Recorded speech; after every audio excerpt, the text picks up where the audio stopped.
মৰমৰ ফেচবুকৰ বন্ধু বান্ধৱীসকল, আজি ক'ব ওলাইছো বলিউড ষ্টাৰসকলৰ সেই মহান মহান অভিনেতাসকলৰ কথা, যিসকল অভিনেতা অভিনেত্ৰীৰ এই দেশৰ সংকটৰ সময়ত এটা মুখৰ মাত নোলাল, এটকা এটা পইচা ওলাই নপৰিল, আৰু আমি তেওঁলোকৰ চিনেমাসমূহ 500,000 টকা দি ডাঙৰ ডাঙৰ চিনেমা হলসমূহত আমি গৈ তেওঁলোকৰ চিনেমাসমূহ উপভোগ কৰোঁ।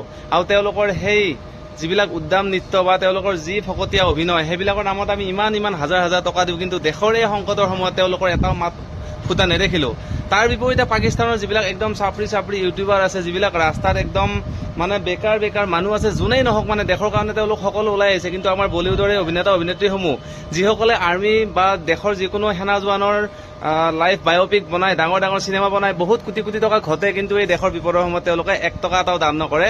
গতিকে এনেকুৱা অভিনেত্ৰী বা অভিনেতাসমূহক আপোনালোকে ভালদৰে মনত ৰাখি থওক। তেওঁলোকৰ যেতিয়া সময় আহিব তেতিয়া তেওঁলোকক আমি উচিত প্ৰত্যুত্তৰ দিবলৈ সাজু হৈ থাকিব লাগিব, কাৰণ এনেদৰে আমি শিক্ষা দিলেহে তেওঁলোকে বুজি উঠিব যে দেশ কিমান জৰুৰী। বন্ধু বান্ধৱীসকল, সৎ কথা ক'বলৈ সততাৰে যেনেকৈ সাহসেৰে থিয় দিব লাগিব, ঠিক তেনেকৈ এটি চেনেল বা যিকোনো চেনেলৰ তেওঁলোকক প্ৰশ্ন সুধিবলৈ কিন্তু সততা মনত লাগিব আৰু সৎ সাহস লাগিব। তেওঁলোকৰো সদায় ভয় থাকে, কাৰণ তেওঁলোকৰ যাতে স্পনচাৰশ্বিপ বন্ধ হৈ নাযায়। কিন্তু আমাৰ কোনো ধৰণৰ তেনেকুৱা কথা নাই। আমি হলো দেশৰ এজন সাধাৰণ নাগৰিক, আৰু আমাৰ প্ৰশ্ন সোধা আৰু উত্তৰ দিয়া সম্পূৰ্ণ অধিকাৰ আছে, সম্পূৰ্ণ সাহস আছে। আমাৰ যিহেতু কথা কোৱাৰ অধিকাৰ সম্পূৰ্ণৰূপে আছে, আমাৰ সম্পূৰ্ণ স্বাধীনতা আছে।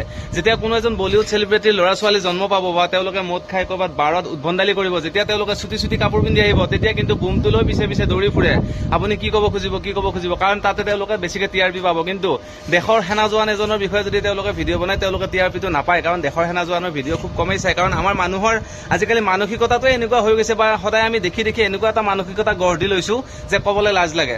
দেশৰ এই বিপদৰ সময়ত বলিউডৰ এজন চেলিব্ৰিটিৰো কোনো এটা মুখৰ মাত নেদেখিলো।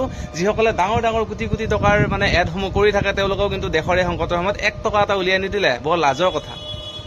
15 আগষ্ট বা 26 জানুৱাৰী তেওঁলোকে দেশবাসীৰ পৰা চিম্পেথি পাবলৈ বা লাইক আৰু কমেণ্ট বা শ্বেয়াৰৰ আশাত যেতিয়া হাতত এখন জাতীয় পতাকা সৰু চাই লৈ তেওঁলোকে ফটো পোষ্ট কৰে, আপোনালোকে কিন্তু পাগলৰ নিচিনাকৈ তেওঁলোকক লাইক কৰে।